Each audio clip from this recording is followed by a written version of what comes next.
Hello ಗೆಳೆಯರೇ, ಎಲ್ಲರಿಗೂ ನಮಸ್ಕಾರ. ಇವತ್ತು ನಾವೇನು ನೋಡ್ತೀವಿ ಅಂದರೆ ಆನ್ಲೈನಲ್ಲಿ ಫುಡ್ ಆರ್ಡ್ರ್ ಮಾಡಿದೆ, ಅದರ ರಿವ್ಯೂನ ನೋಡ್ತಿದ್ದೀವಿ ಮತ್ತು ಅದರ ಅನ್ಬಾಕ್ಸಿಂಗ್ ಅಂತಲೇ ಹೇಳ್ಬೋದು. ಏನೇನು ಐಟಮ್ಸ್ ಕೊಟ್ಟಿದ್ರು ಅಂತ ನೋಡೋಣ.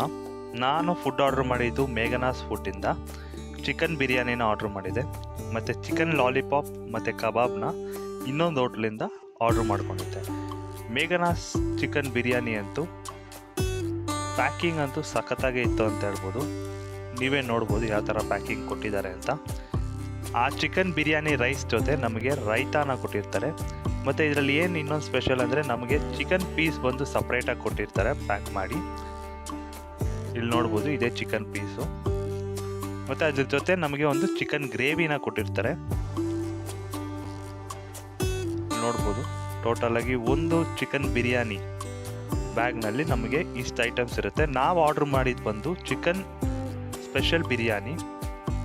ಈಗ ನೋಡ್ಬೋದು, ಕ್ವಾಂಟಿಟಿ ವೈಸ್ ಅಂತೂ ಜಾಸ್ತಿನೇ ಇತ್ತು ಅನ್ಬೋದು. ಒಬ್ಬರು ಬಂದು ಆರಾಮ್ಸಾಗಿ ತಿನ್ಬೋದು, ಇನ್ನು ಜಾಸ್ತಿನೇ ಇತ್ತು. ನೀವೇ ನೋಡ್ಬೋದು, ಒಂದು ಪ್ಲೇಟ್ ಫುಲ್ಲು ಇತ್ತು ರೈಸ್ ಬಂದು. ಈಗ ನಾನು ಪೀಸ್ ಓಪನ್ ಮಾಡ್ತಾ ಇದ್ದೀನಿ.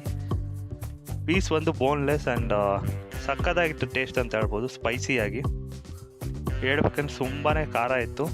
ಸ್ಪೈಸಿ ಲೈಕ್ ಮಾಡೋರಿಗೆ ಸೂಪರ್ ಚಿಕನ್ ಬಿರಿಯಾನಿ ಅಂತಲೇ ಹೇಳಬೇಕು. ಈಗ ನೋಡ್ಬೋದು, ಟೋಟಲ ರೈತ, ನಾವೊಂದು ಕೋಕ್ ಬಂದು ಆಚೆ ಇಸ್ಕೊಂಡಿದ್ವಿ. ಮತ್ತು ಈಗ ಚಿಕನ್ ಗ್ರೇವಿನ ನೋಡಿ. ಈಗ ಬಂದು ನಾವು ಚಿಕನ್ ಲಾಲಿಪಾಪ್ನ ಓಪನ್ ಮಾಡ್ಕೊಳ್ಳೋಣ. ಇದು ಬಂದು ಇನ್ನೊಂದು ಹೋಟ್ಲಿಂದ ಆರ್ಡ್ರ್ ಮಾಡಿದ್ದೆ. ಈಗ ನೀವು ನೋಡ್ಬೋದು, ಇದು ಬಂದು ಪ್ಯಾಕಿಂಗ್ ಎಲ್ಲ ಒಳ್ಳೆ ಕ್ವಾಲಿಟಿಯಾಗಿ ಮಾಡಿದ್ರು ಅಂತಲೇ ಹೇಳಬೇಕು. ಟೋಟಲಾಗಿ ಒಂದು ಪ್ಲೇಟ್ನಲ್ಲಿ ನಮಗೆ 5 ಚಿಕನ್ ಲಾಲಿಪಾಪ್ನ ಕೊಡ್ತಾರೆ. ಈಗ ಚಿಕನ್ ಕಬಾಬ್ನ ಓಪನ್ ಮಾಡ್ತಾ ಇದ್ದೀನಿ. ಯಾವತ್ತು ನಮಗೆ ಗೊತ್ತಿರೋಂಗೆ ಚಿಕನ್ ಬಿರಿಯಾನಿಗೆ ಒಳ್ಳೆ ಕಾಂಬಿನೇಷನ್ ಬಂದು ಚಿಕನ್ ಕಬಾಬೇ. ಸೊ ಅದರಿಂದ ನಾವು ಈ ಕಾಂಬಿನೇಷನ್ನ ಟ್ರೈ ಮಾಡಿದ್ವಿ. ಈಗ ನೋಡ್ಬೋದು, ಟೋಟಲಾಗಿ ಟೇಸ್ಟ್ ಅಂತೂ ಸೂಪರಾಗಿತ್ತು ಅಂತ ಹೇಳಬೇಕು. ನಾವು ಟೋಟಲಾಗಿ 3 ಚಿಕನ್ ಬಿರಿಯಾನಿನ ಆರ್ಡ್ರ್ ಮಾಡಿದ್ವಿ. ಮತ್ತು ಒಂದು ಲಾಲಿಪಾಪ್, ಒಂದು ಚಿಕನ್ ಕಬಾಬ್. 4 ಜನ ಆರಾಮ್ಸಾಗಿ ತಿನ್ಬೋದು. Thank you.